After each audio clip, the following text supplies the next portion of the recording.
All right, let's talk weather locally once again with meteorologist Cody Proctor. Cody, a lot going on, as you mentioned. The big one, though, seems to be the big concern, at least for us locally, seems to be that wind moving in. Yeah, and what's interesting about the wind is that it's windy right now. This is not the gustiest conditions we're keeping track of. Yeah, how strong of gusts are we expecting? But for tomorrow, potentially some places up to 60-mile-per-hour winds, higher elevations even higher. Let's get to that all over here at the weather wall right now, because it's why we have this weather impact alert for us tonight, because of that rain and that strong wind that we're continuing to keep track of.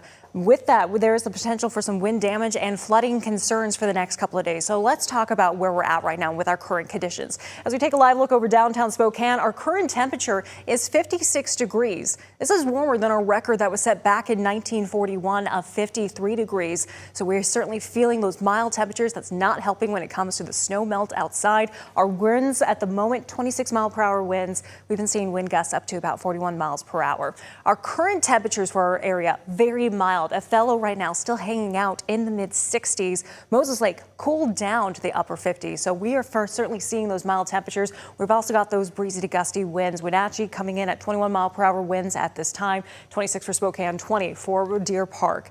As we take a look at our headlines, it's looking to be windy for us tonight. We do have some watches and some advisories that we're keeping a close eye on tonight. But again, the big one that we're expecting when it comes to, or the biggest concern, is tomorrow night, early Wednesday morning, where we're looking at strong winds, rain and mountain snow late into Tuesday and into Wednesday morning, and then colder temperatures behind that. So we're watching our weather pattern right here. We're keeping track of a possibility for another atmospheric river to aim towards the northwest, as well as a cold front bringing in those breezy to gusty winds. We can certainly see that when we take a look at our weather pattern right here. That pressure gradient tightening, when it gets tight, that's when we start to see those winds move through our area. So keeping a close eye on that, because again, that's looking to move in tomorrow night into Wednesday morning for our biggest concerns. It's why we have these watches and warnings. We have a flood watch still in effect for north central Washington, also one for North Idaho starting tomorrow into Wednesday.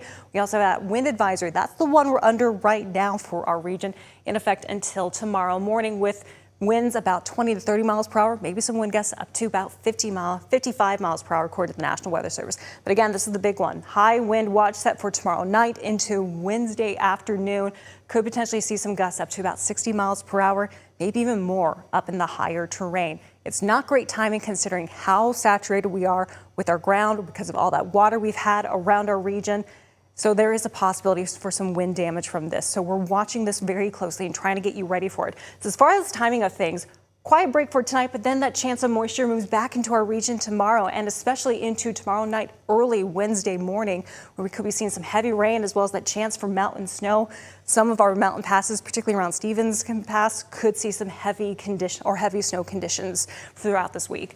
Our forecast highs tomorrow still very mild for this time of year, upper 40s, low 50s for us. And our 7-day forecast shows that tomorrow we're looking at a high of about 50 degrees or so with those breezy to gusty winds. We'll cool down later this week into the weekend, but not by much, potentially only into the upper 30s.